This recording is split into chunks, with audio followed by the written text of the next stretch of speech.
వచ్చా please. Nellore rural నియోజకవర్గంలోని 24వ డివిజన్లో కల్లూరుపల్లిలో 1,50,00,000 రూపాయలతో రోడ్లు, డ్రైన్లు నెల్లూరు రూరల్ నియోజకవర్గం ప్రజల అవసరాల మేరకు, ప్రజల సూచనలు సలహాల మేరకు కూటమి నాయకుల, తెలుగుదేశం, జనసేన, బీజేపీ నాయకుల సూచన సలహాల మేరకు దాదాపు 600 కోట్లకు పైగా నిధులతో ఈరోజు నెల్లూరు రూరల్ నియోజకవర్గంలో వివిధ రకాల అభివృద్ధి పనులు కొన్ని పూర్తయినాయి, కొన్ని జరుగుతున్నాయి, కొన్ని టెండర్ ప్రాసెస్లో ఉన్నాయి. ఈ కూటమి ప్రభుత్వం అధికారంలోకి వచ్చిన తర్వాత గౌరవ ముఖ్యమంత్రి నారా చంద్రబాబు నాయుడు గారు కానీ, అదేవిధంగా డిప్యూటీ సీఎం పవన్ కళ్యాణ్ గారు, యువనేత నారా లోకేష్ గారి ఆధ్వర్యంలో జరుగుతున్న ఈ ప్రభుత్వంలో ప్రత్యేకంగా నెల్లూరు రూరల్ మండలం సంబంధించి కానీ, నెల్లూరు అర్బన్లో ఉన్న 26 డివిజన్లో కూడా ఎన్నో అభివృద్ధి పనులు చేయడం జరిగింది.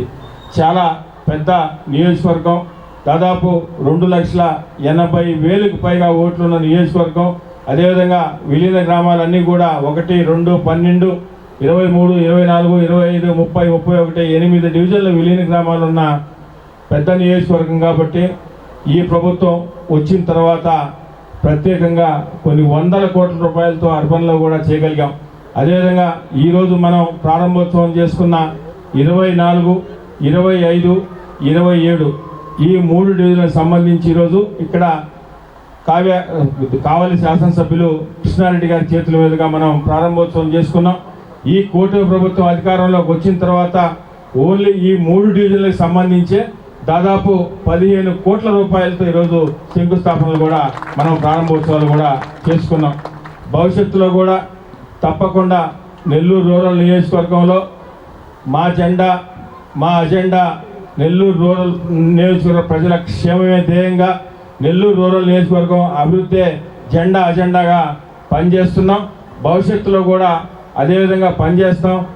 24, 25, 27 డివిజన్లకు సంబంధించిన సిమెంట్ రోడ్లు, డ్రైన్లు పూర్తయినటువంటి వేళ, వాటిని ప్రారంభిస్తున్నటువంటి వేళ నాకు అవకాశం కల్పించిన మా కాటరెడ్డి సోదరులిద్దరికీ కూడా ప్రత్యేకంగా ధన్యవాదాలు తెలియజేస్తూ, రాజకీయాల్లో జనరల్గా ఈర్ష్యా ద్వేషాలు ఉంటాయి. ఒక నాయకుడిని ఇంకొక నాయకుడు పిలిచి ఆహ్వానించడం అంటే చాలా పెద్ద మనసు ఉండాలి, పెద్ద దొడ్డ మనసు ఉండాలి. ఆ మనసున్న సోదరులు మా కాటారెడ్డి సోదరులు. నిజంగా రాజకీయాల్లో ఒక కొత్త వరడికి నాంది పలికారు. అంటే జనరల్గా శ్రీధర్ అన్న ఏది చేసినా హైలైటే, దానికి తోడు మా గిరన్న చేరాడు, ఇంకా ఆగేదేం లేదు. ఎందుకంటే నేను కూడా శ్రీధర్ అన్న శిష్యుడినే. కాలేజీ చదివే రోజుల్లో విఆర్ కాలేజీ ప్రెసిడెంట్గా శ్రీధర్ ఉన్న రోజుల్లో ఆయనకి నేను 2 ఇయర్స్ జూనియర్గా కావలిలో అదే ఆర్గనైజేషన్లో పనిచేస్తూ మేమందరం కూడా రాష్ట్రంలో ఉన్నటువంటి వివిధ ప్రాంతాలకు వెళ్ళి అప్పటి ఏబీపీని మేము నడిపే టైంలో అన్న వెనక నేను నడిచేవాడిని. నిజంగా ఆ రోజు నా చిటికిన వెళ్ళేసి నడిపిన అన్న ఆధ్వర్యంలో నేను ఎమ్మెల్యే అవుతానని నేను ఊహించలా. ఆయనతో కలిసి సాంగత్యంలో ఈరోజు నేను ఎమ్మెల్యేని అయ్యాను. ఈరోజు ఎప్పుడైనా నాకంటూ ఒక ఇబ్బంది వస్తే ఈ జిల్లాలో అడిగేది ఆయన ఒక్కడికే ఫోన్ చేసి అడగటం. ఎందుకంటే చెప్పదలుచుకుంది కుండబద్దలుగా చెప్పటం, నిజాయితీగా చెప్పటం, తమ్ముడు నువ్వు తప్పు చేసావని చెప్పటం, లేదు తమ్ముడు నువ్వు పోయే మార్గం బాగుందని చెప్పటం, ఎంకరేజ్ చేయటం రాజకీయాల్లో సర్వసాధారణంగా ఉండదు. దాన్ని నేను వివేకానంద దగ్గర చూశాను, తర్వాత శ్రీధర్ అన్న దగ్గర చూస్తున్నా. అందుకే అన్నోళ్ళు పిలవలేదని ఎదురు చూశాను.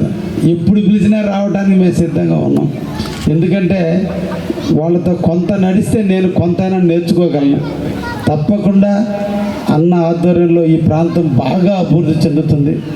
మాకు రాజకీయాల్లో ఈ లెక్కలు చూస్తుంటే అన్న స్పీడ్కి మేము పరిగెత్తగలమా అనిపిస్తూ ఉంటుంది.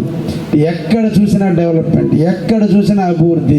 ఎప్పుడు సెక్రటరియట్లో కనిపించిన ఒక ఫైల్ కట్ట. నేనే ఒక్కడనే, వాళ్ళిద్దరు. ఇప్పుడు మీ రూరల్ నియోజకవర్గం 2 ఎమ్మెల్యేలు, మీకు 2 ఎమ్మెల్యేలు పని జరుగుతుంది ఇక్కడ.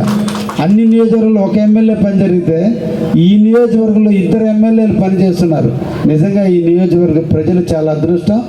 నిజంగా ఇటువంటి నాయకుడు వెనక నడవాల్సినటువంటి కర్తవ్యం ఈ నియోజకవర్గ ప్రజానీకానికి అందరికీ ఉంది.